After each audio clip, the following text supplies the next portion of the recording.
Binili na ni DPWH Secretary Vince Dizon ang mga bagong talagang opisyal ng DPWH Bulacan 1st District Engineering Office. Huwag daw nilang gagayahin ang mga pinalitan nilang opisyal na sina dating DPWH engineers Henry Alcantara at Bryce Hernandez na nahaharap po sa patong-patong na kaso. Saksi si Bernadette Reyes. Mahigpit ang bili ni DPWH Secretary Vince Dizon sa mga engineer na bagong talaga sa DPWH Bulacan 1st District. Huwag kayong gagaya doon sa mga papalitan. Kasi kung gumaya kayo, kung ano mangyayari sa kanila, yun din ang mangyayari sa inyo. Si Engineer Kenneth Fernando na magsisilbing OIC District Engineer, nag-masters ng Civil Engineering sa Japan at 10 taon nang nagtatrabaho sa DPWH. Si Engineer Paul Lumabas naman na OIC Assistant Engineer, naging OIC ng Planning Division at galing sa Private Public Partnership Service ng DPWH sa Central Office. Papalitan nila sina dating District Engineer Henry Alcantara at dating Assistant District Engineer Bryce Hernandez na nahaharap sa patong-patong na mga reklamo kaugnay sa anomalya sa flood control project sa Bulacan. Pinulong ni Dizon ang mga bagong talagang engineer sa lamesang ginamit umano ni Alcantara at Hernandez para sa paghahati-hati ng milyon-milyong pisong kickback. Kasama nila ang OIC Regional Director na si Assistant Secretary Romel Tello, retiradong 2-star General ng Philippine Army. Ayon sa DPWH, matinding vetting ang ginawa para matiyak na wala silang kaugnayan kina Alcantara at Hernandez. Isinama sila kanina sa inspeksyon sa flood control project sa Barangay Bulusan sa Kalumpit na dati ng inspeksyon ni Pangulong Bongbong Marcos dahil sa substandard umano na proyekto.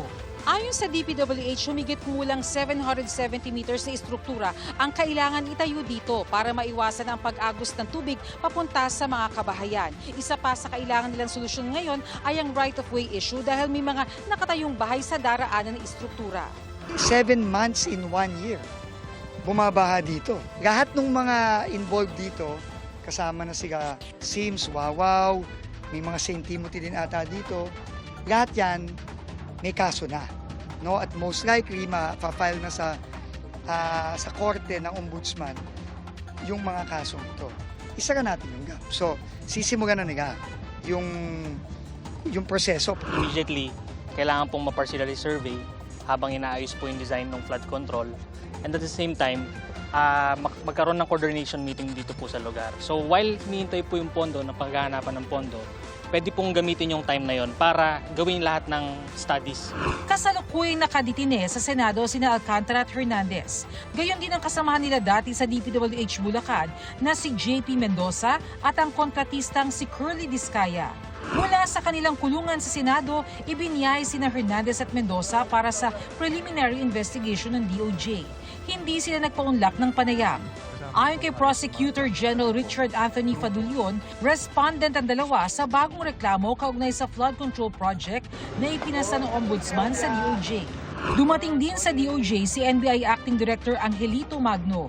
Sa isang panayam, sinabi niyang pwedeng umalis ng NBI si Sara Discaya.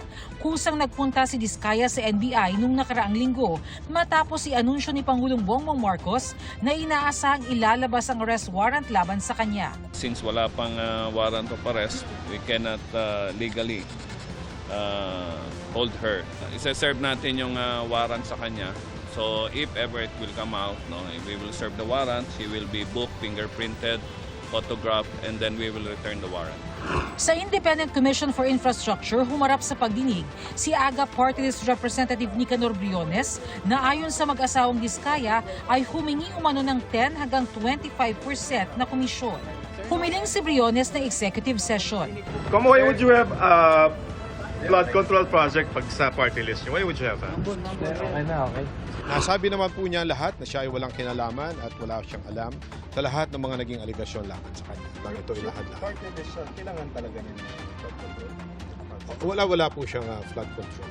As in never? Wala po. Para sa GMA Integrated News, ako si Bernadette Reyes, ang inyong saksi. Mga kapuso, maging una sa saksi. Mag-subscribe sa GMA Integrated News sa YouTube para sa iba't ibang balita.